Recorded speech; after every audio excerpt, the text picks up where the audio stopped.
Salut! Bine ai venit la un video nou foarte special astăzi. Eu sunt Dana, ea este Jen și suntem în Canada.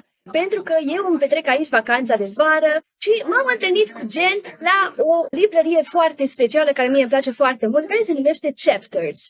Deci am invitat-o pe Jen astăzi alături de mine la o cafea, pentru că ea a lucrat 20 de ani de zile cu copii cu ADHD, cu autism și cu alte probleme comportamentale ca profesor de sprijin.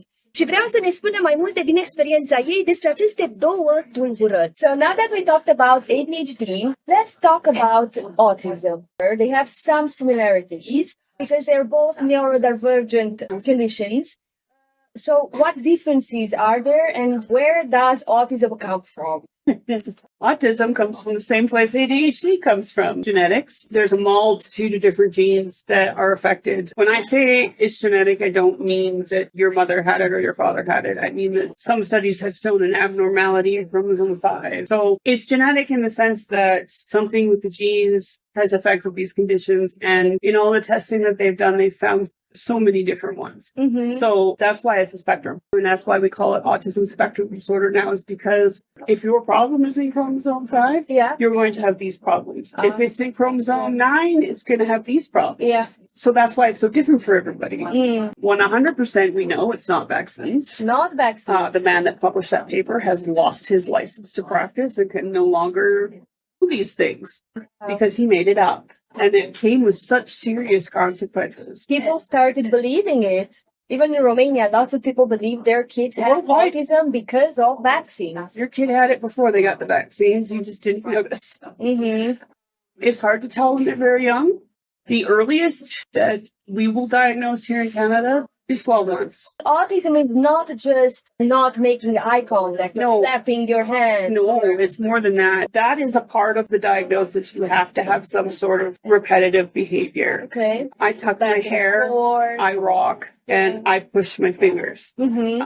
ADHD has stims too. My friend flaps when she gets really excited. Mm-hmm. And I've only seen it 3 times in the 10 years that I've known her. Oh, wow. And so I get excited when she does it because I know she's really happy. But there's also other things. They struggle with all social skills.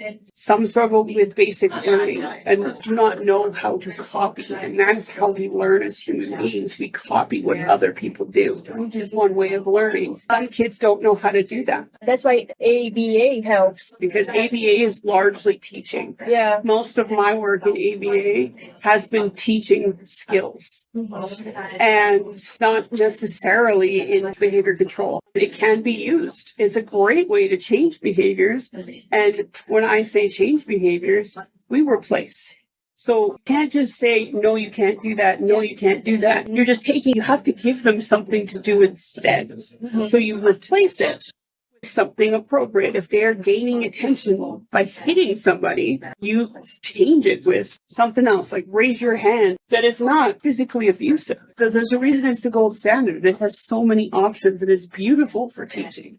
Perfect. Because you can use so many fun ways of doing it. I've done little baskets with toys for math. It's fun for me too. So does ABA work for all the kids? No. Okay. Doesn't work for everybody, but works for enough of the population for a lot of people to be like, yes, this is what you should try first. And if that doesn't work, then you try something else. One of the really important things we do in ABA is rule out anything medical before we even attempt to change a behavior. Mm-hmm. We want the biggest, best assessment you can ever do to make sure that they're not doing something because of their medication. Because there's no amount of therapy in the world that's going to change a medication side effect. So talking about that, besides ABA, you also do medication for autism? There can be some medications for different things. You can take medication for anxiety because a lot of kids with autism also are very anxious. What do you do with these kids? What do you think? Should they be just like the ADHD kids?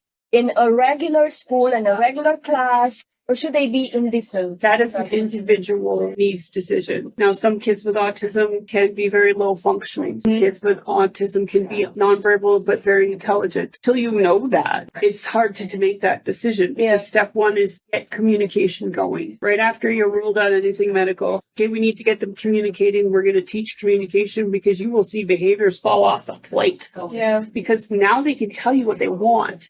for what they need, which was probably frustrated that they couldn't. Can you imagine not being able to tell somebody that you have a tummy ache? I don't even want to imagine it. Yeah. And so once they can communicate their needs, now you can take a step back and reassess and look to see what you do need to change, because maybe it's not so much. And if they can keep up within a fair range of their peers and not feel left out and not feel that they're very different. What motivates them? The same thing that everybody else wants. They want friends. They want to be happy. They're regular people. They just have trouble with communication sometimes. And what final piece of advice would you have for teachers working with autism kids? Let them come to you. Don't force yourself on them. And my success has been keeping distance, letting them know of my existence. They'll warm up to you. And then you get to know them. And then it just goes from there. They're just amazing people. Very intelligent, right? Very intelligent. I made a Pete the Cat plasticine once. Oh, wow. Pete the Cat saved my butt a few times. That's how we met in chapters. Yeah, Pete the Cat. Thanks so much for your input and for all your answers and your experience. Thank you for having me. Yeah? Bye.